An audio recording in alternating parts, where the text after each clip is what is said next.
नमस्कार, आप देख रहे हैं टीवी 9 और आपके साथ मैं हूं मनीष। अगर आपने भी अपने रिटायरमेंट के लिए नेशनल पेंशन सिस्टम को अपनाया हुआ है तो अब आपके लिए खुशखबरी है। अब आप सरकार की इस नई यूपीएस तो आप इसकी यूपीएस का फ़ायदा भी उठाना चाहते हैं तो आपके पास एक मौका है। दरअसल सरकार नेशनल पेंशन सिस्टम में का कहना है कि अगर एनपीएस सब्सक्राइबर कुछ शर्तों को पूरा करते हैं तो उन्हें यूपीएस का भी फ़ायदा मिलेगा। तो आखिर वो कौन सी शर्तें हैं, उन्हें कैसे फ़ायदा मिलेगा, इन सब बातों को जानने के लिए हमारे साथ गेस्ट मौजूद हैं जो कि अश्विनी राणा जी हैं, जो कि फाउंडर हैं वॉइस ऑफ बैंकिंग की। सर, टीवी 9 पे आपका बहुत बहुत स्वागत है। नमस्कार सर। जी नमस्कार। जी सर, मेरा पहला सवाल है कि आखिर एनपीएस वालों को यूपीएस का फ़ायदा कैसे मिलेगा? ज़रा इसको क्लियर करेंगे सर कि क्या है मामला ये? देखिए क्या है, बहुत समय से जब से एनपीएस आया था और जब उसके बाद 2009 में उसका जो इन्वेस्टमेंट था लोगों का, उसको शेयर मार्केट में लगाना शुरू कर दिया था, तो लोगों को लगता था कि भाई हमारा पैसा जो है वो बाद में सिक्योर्ड होगा, नहीं होगा, वो क्या होगा।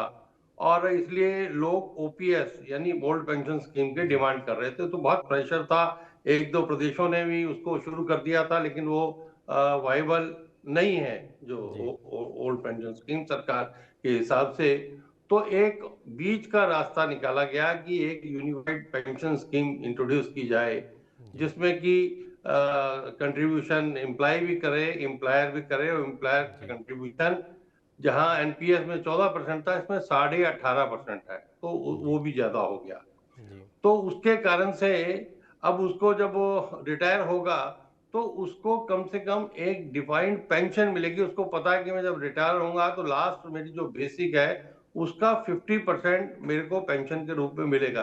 तो जी ये एक बहुत बड़ा लोगों के लिए रेस्क्यू था कि भाई हाँ, मेरे को अब कोई टेंशन नहीं है।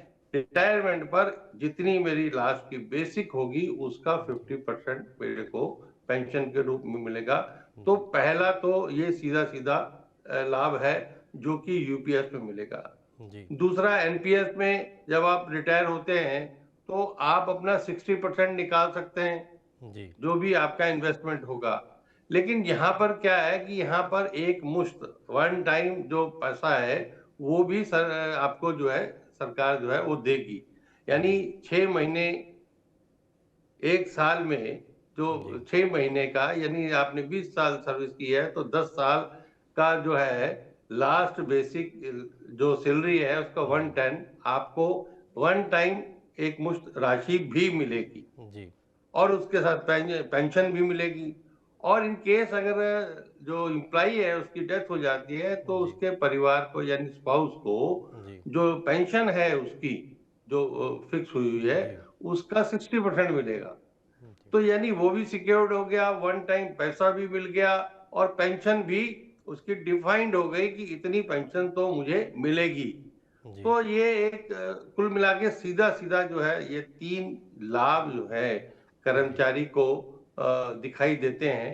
इसके जी कारण से मुझे लगता है कि यूनिफ जो पेंशन स्कीम आई है जी ये एम्प्लॉइज को जो है अट्रैक्ट करेगी।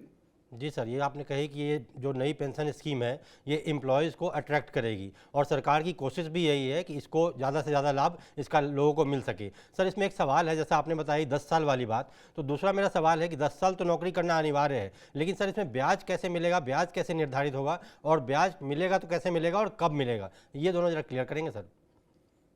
देखिए हाँ, बिल्कुल 10 साल की मिनिमम अगर सैलरी वो एम्प्लॉय काम करता है जी तो उसको 10,000 रुपये मिनिमम पेंशन की गारंटी है।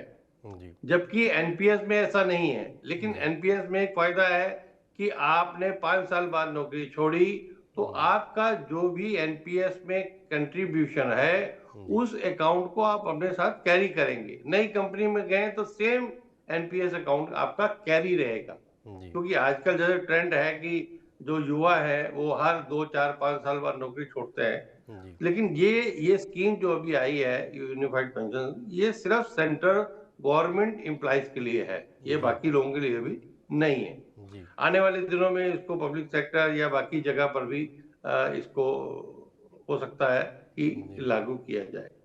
तो इंटरेस्ट जो है वो जो पीएफ का इंटरेस्ट होता है जी उसी रेट से उसका इंटरेस्ट जो है उसके जो फंड होगा उसमें जी उसको मिलता रहेगा।